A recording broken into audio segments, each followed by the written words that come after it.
السلام علیکم ورحمۃ اللہ وبرکاتہ۔ آج قرآن پاک کی سورہ بقرہ کی آیت نمبر 111 سے ترجمہ کریں گے، ترجمہ اور تفسیر کریں گے۔ تو سب سے پہلے ہم اپنی آیت نمبر 111 سورہ بقرہ کی اسکرین پہ اوپن کر لیتے ہیں۔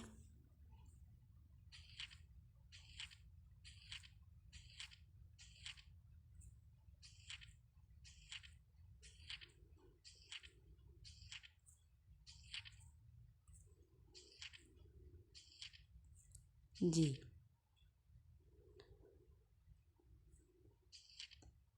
اس صفحے کے بالکل آخر پہ دیکھیں جو وَقَالُوا لَن يَدْخُلَ الْجَنَّةَ، یہاں سے ہماری آیت نمبر 111 مطلب کہ 111 جو ہے سٹارٹ ہو رہی ہے۔ تو اب ہم سٹارٹ کرتے ہیں۔ اعوذ باللہ من الشیطان الرجیم، بسم اللہ الرحمن الرحیم۔ وقالوا، اور کہتے ہیں، لن يدخل الجنۃ، ہرگز نہ جائیں گے جنت میں، الا مگر من کانا جو ہو ہودن او نصارا، یہودی یا نصرانی، تلک امانیہم، یہ آرزوئیں باندھ لی ہیں انہوں نے، تلک یہ امانیہ آرزوئیں، ہم انہوں نے یہ آرزوئیں باندھ لی ہیں انہوں نے، قل کہہ دو، ہاتو لے آؤ، برہانکم اپنی کوئی دلیل، کوئی سند، ان کنتم اگر تم ہو، صادقین سچے،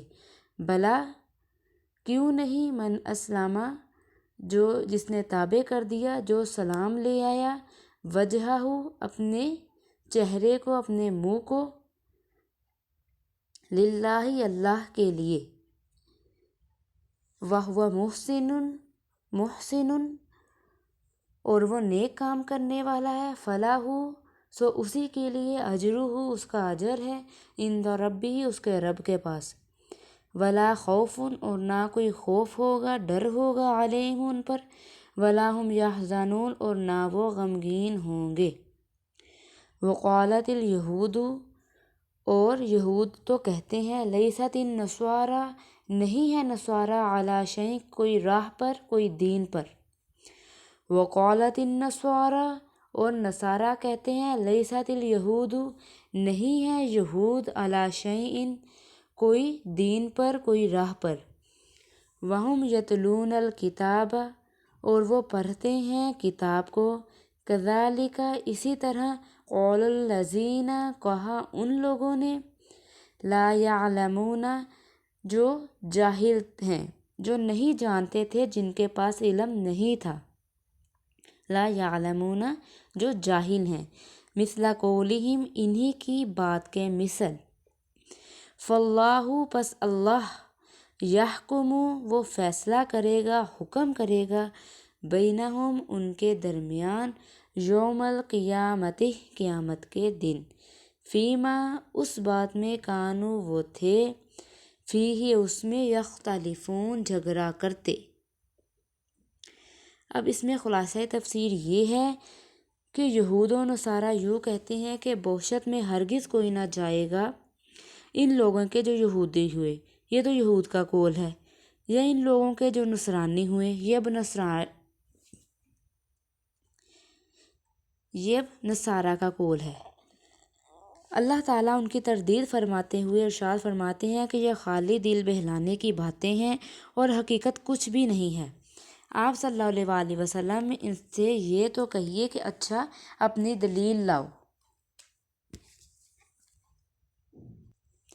اگر تم اس دعوے میں سچے ہو، سو وہ تو کیا دلیل لائیں گے، کیونکہ کوئی دلیل ہے ہی نہیں۔ اب ہم اس کے خلاف پہلے تو یہ دعویٰ کرتے ہیں ضرور دوسرے لوگ بھی جنت میں جائیں گے، پھر اس پر دلیل لاتے ہیں کہ ہمارا قانون جو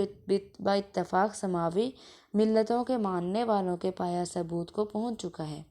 اب وہ یہ ہے کہ جو کوئی شخص اب بھی اپنا رخ اللہ تعالیٰ کی طرف جھکا دے، یعنی اعمال و عقائد میں فرما برداری اختیار کرے، اور اس کے ساتھ وہ مخلص بھی ہو